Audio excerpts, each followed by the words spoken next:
All right, moving on to question 3. There's quite a bit of reading over here.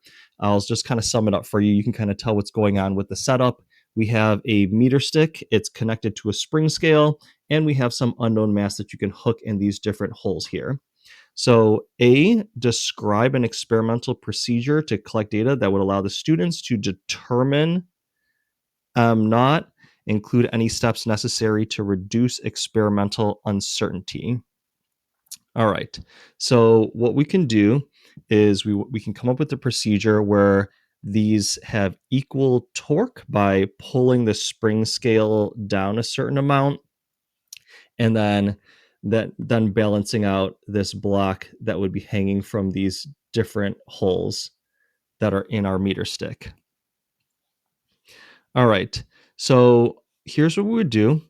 Um, I didn't write out every single step for the experiment, but I'll kind of explain what I would be writing.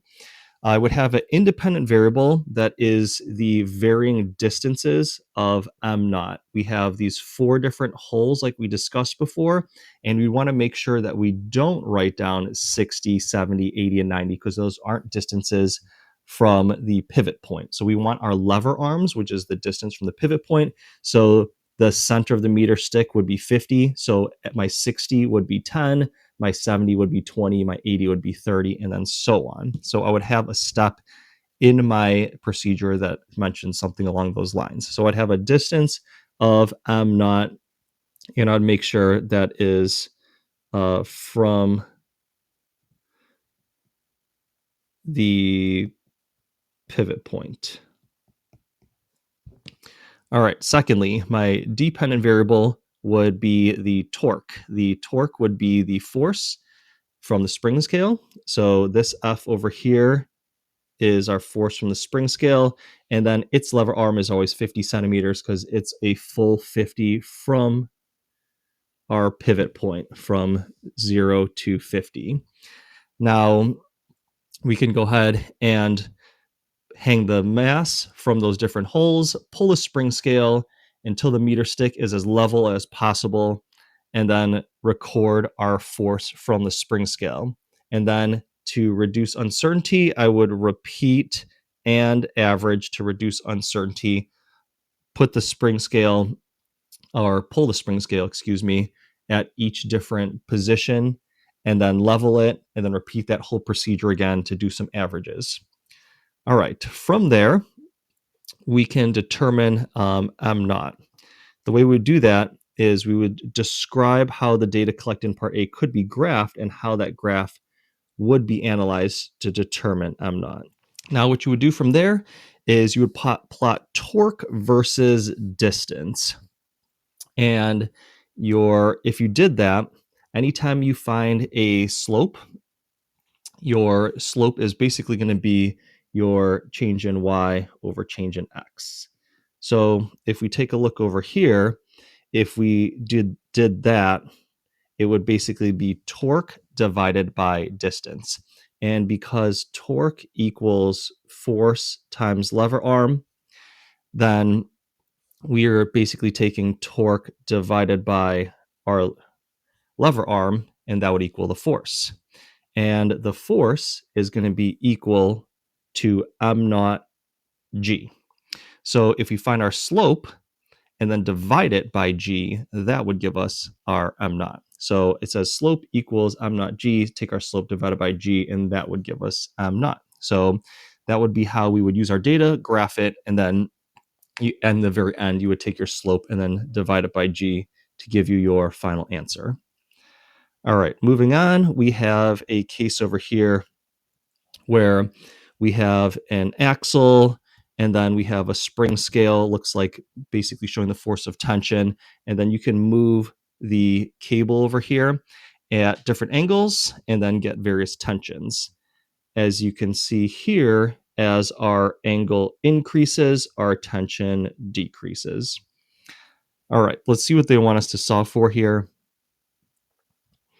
It says the students correctly determine that the relationship between ft and theta is given by ft equals 5 mg over 6 sine theta. The students create a graph with 1 sine theta plotted on the horizontal axis. It says, indicate what measured or calculated quantity could be plotted on the vertical axis to yield a linear graph whose slope can be used to calculate an experimental value for the mass of the meter stick.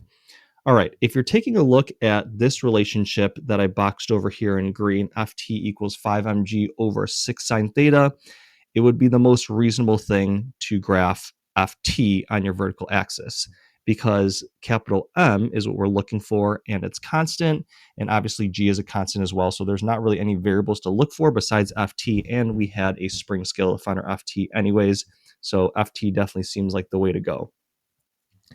Now it says, on the blank graph provided, create a graph of the quantities indicate in part C that can be used to determine M. And it says, use table 2 to record the data points or calculate quantities that you will plot. Clearly label the vertical axis, including its appropriate units. Plot the points you recorded in table 2. All right, so table 2, they already told me my x variable was 1 over sine theta, so I stole all the thetas from the previous table and I just plugged them in and did 1 over sine theta 5 different times. Here are my 5 values, and I just took all of the FTs directly from that previous table as well. I plotted 5 points and I expected them to be linear, but not perfectly linear, because they want to usually make sure you know how to draw a best fit line.